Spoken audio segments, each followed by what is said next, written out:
Read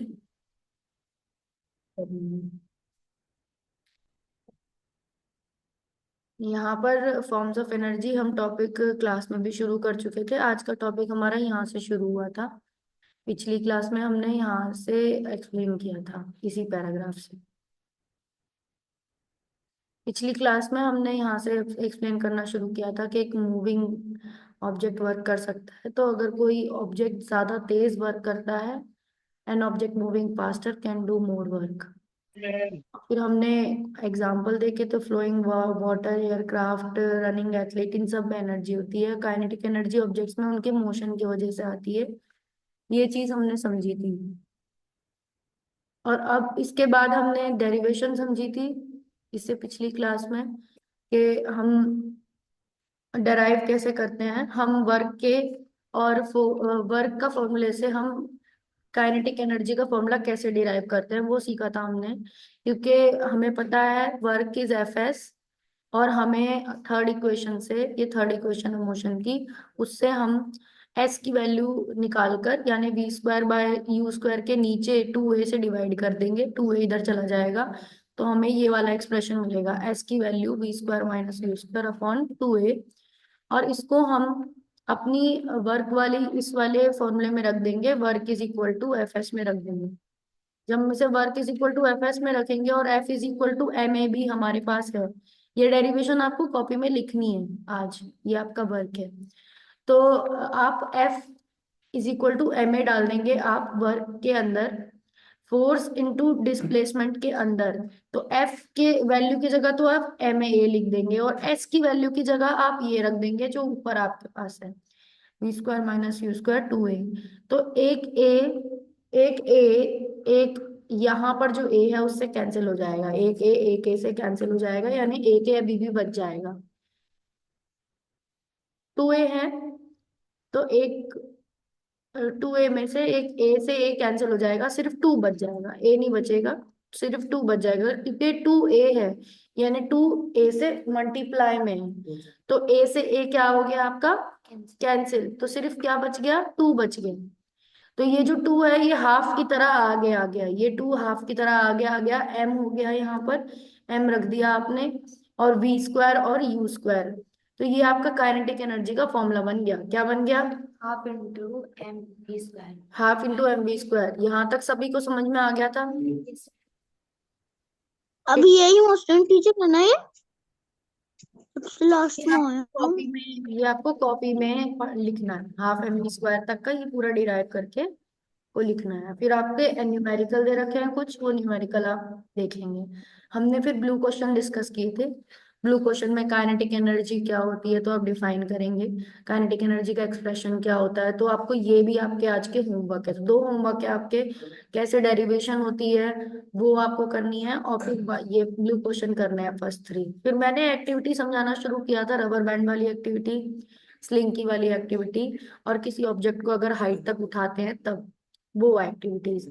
तो जब भी आप रबर बैंड वाली एक्टिविटी करते हैं तब उसमें काइनेटिक एनर्जी आती है। जब आप स्लिंकी वाली एक्टिविटी करते हैं उसको आप दूसरे फ्रेंड के पकड़वा देते हैं और अपने हाथ को छोड़ देते हैं, तो वापस स्लिंकी कंप्रेस हो जाती है, तो उसमें भी पोटेंशियल एनर्जी आती है। ये तीनों एक्टिविटी पोटेंशियल एनर्जी की है।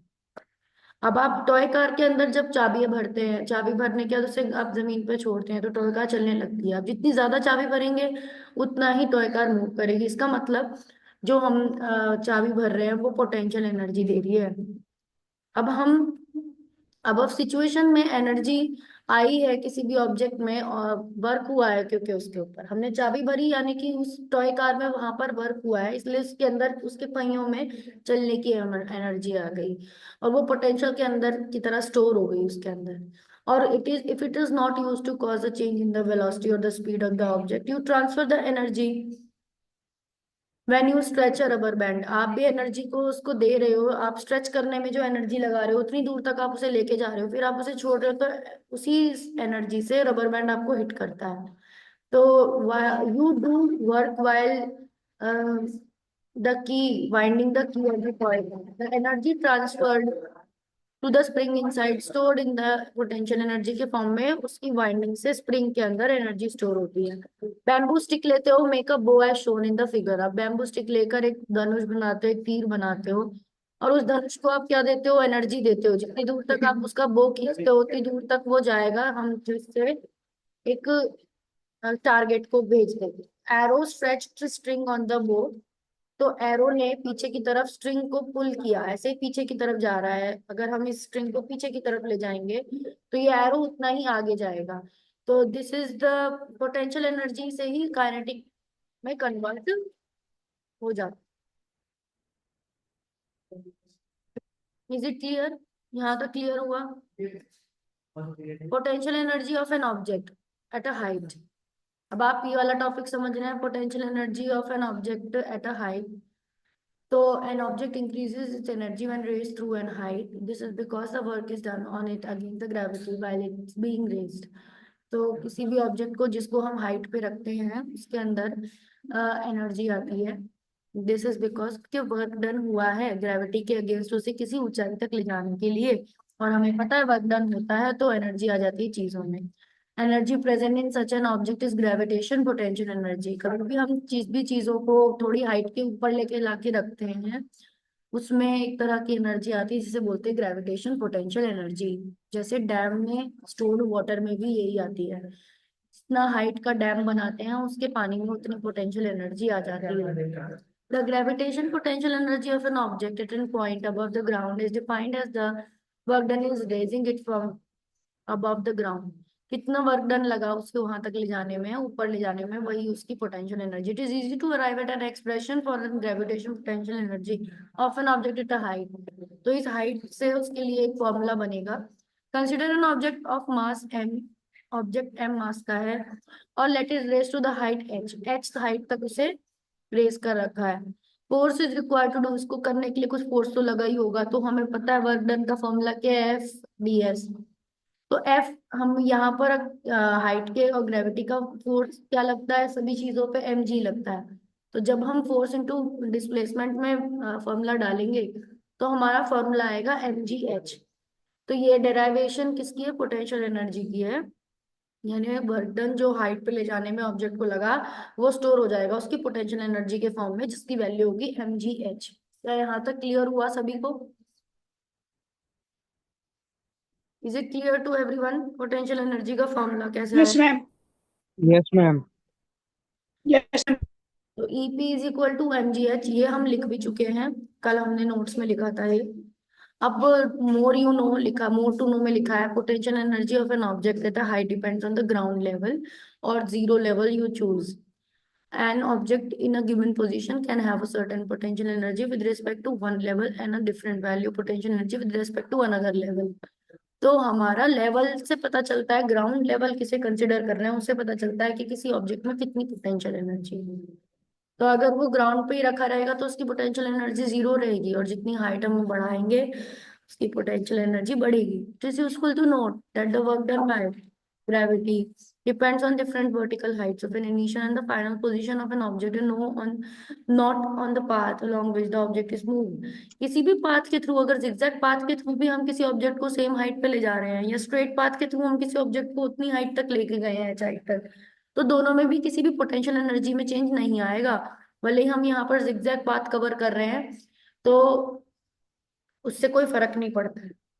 तो the height will be H only, A से बी पॉइंट तक की हाइट एच ही है, अगर हम जिगजैग पाथ में भी ले गए तो भी। दोनों ही सिचुएशन में एम जी एच से आपका पोटेंशियल एनर्जी की वैल्यू आएगी। Is it clear? Now various energy form inter convertible, ये एनर्जी है जो ये Yes, बता, ma'am. लॉ भी है एनर्जी कंजर्वेशन का लॉ। और ये एक फिनोमेना भी है कि एनर्जी कभी भी मतलब बन नहीं सकती, ना ही एनर्जी कभी खत्म हो सकती।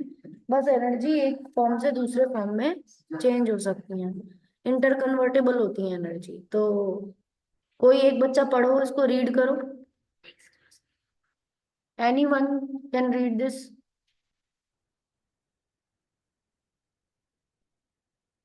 Are various forms of energy forms interconvertible, कोई एक बच्चा पढ़ ले इसे।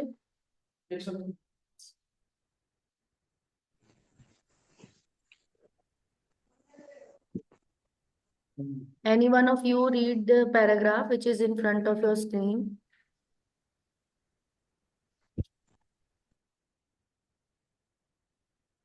स्वाति और हंसिका, विदिशा, कोई भी बच्चा पढ़े बेटा इसे।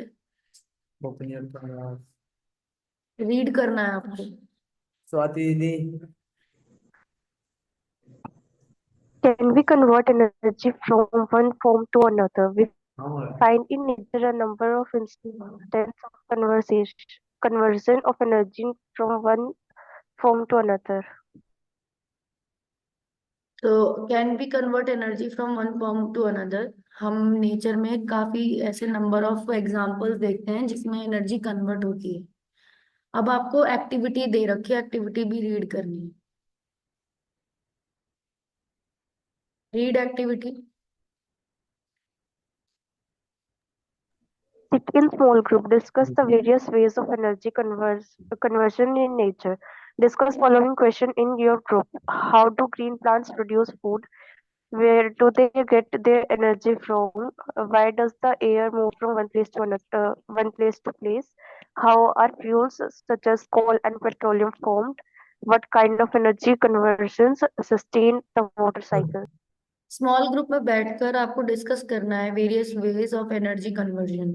डिस्कस करना है आपको कुछ क्वेश्चंस के थ्रू। पहला क्वेश्चन है कि जैसे ग्रीन प्लांट्स फूड कैसे प्रोड्यूस करते हैं। दूसरा क्वेश्चन है उन्हें एनर्जी कहाँ से मिलती है। क्यों एयर मूव करती है एक जगह से दूसरी जगह पर। एंड फ्यूल कोल और पेट्रोलियम जैसे कैसे बनते हैं। और किस तरह की एनर्जी कन्वर्जन वाटर साइकिल के अंदर होती है। तो ये चीजें डिस्कशन के लिए आपको बोली हैं इस एक्टिविटी के थ्रू। तो क्या इनके आंसर्स आपको पता है। एनर्जी ग्रीन प्लांट्स कैसे प्रोड्यूस करते हैं। फूड कैसे प्रोड्यूस करते हैं green plants, what is the answer. Photosynthesis. Photosynthesis से। और एयर कैसे मूव करती है एक जगह से दूसरी जगह।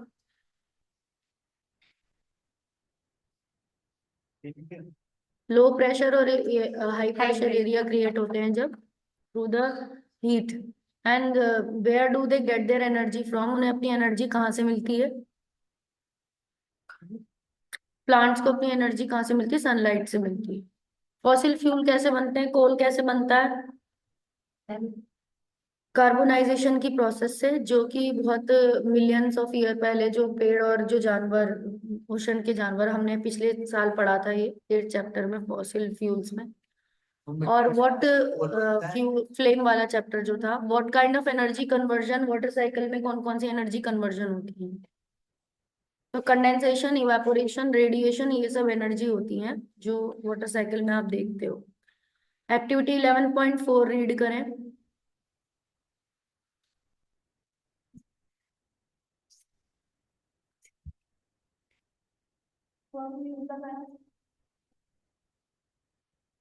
Yes, use involves conversion of energy from one form to another. Make a list of such activities and gadgets. Identify in each activity gadget the kind of energy conversion. हाँ, तो आपको ह्यूमन एक्टिविटीज और gadgets we use involve conversion of energy from one form. हम जो भी watch use कर रहे हैं, या फिर हम कोई भी वाटर केटल यूज करते हैं, या हम कोई भी स्मार्ट अपना प्रोजेक्टर यूज कर रहे हैं, लैपटॉप अभी मैं यूज कर रही हूँ, तो क्या ये एक तरह की एनर्जी को दूसरी तरह की एनर्जी में कन्वर्ट कर रही है कि नहीं कर रही।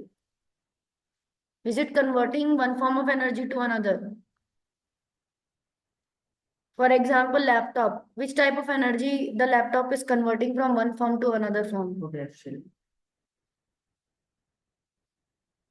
Can you give me an example? If the machines are converting any form of energy, you know that the laptop is working on which type source of energy. It is working on the battery. Battery of the laptop is the stored form of chemical energy. But when the battery gets discharged, I will put it in the to the supply of the voltage, which is there. Then the electric energy will be converting this battery into rechargeable form again. It will get recharged. A laptop will make the screen glow. The laptop will make my software run. That means the computer systems, all the transistors, all the ICs, all the visual graphic display, LCD display will get work if the laptop is charged. So the radiation and the different type of colors will also be, as you are looking at the screen, they will be appeared.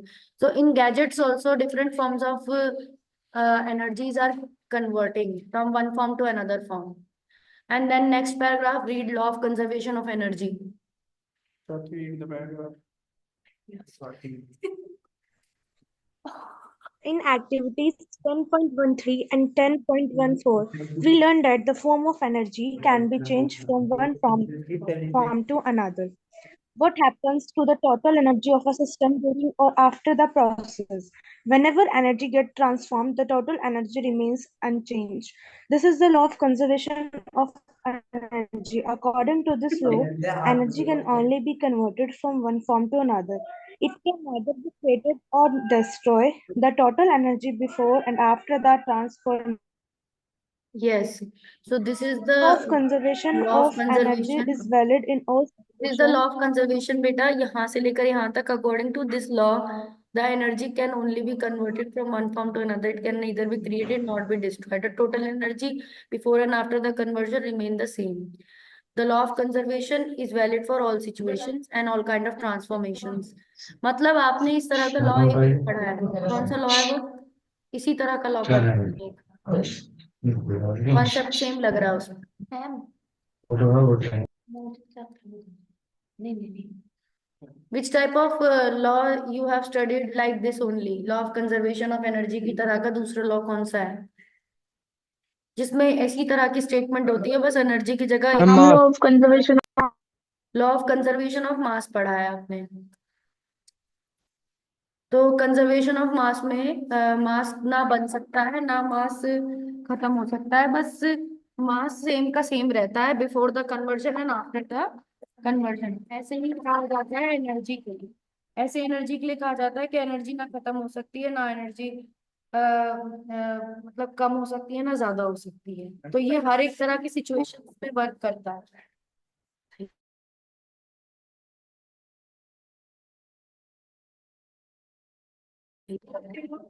आप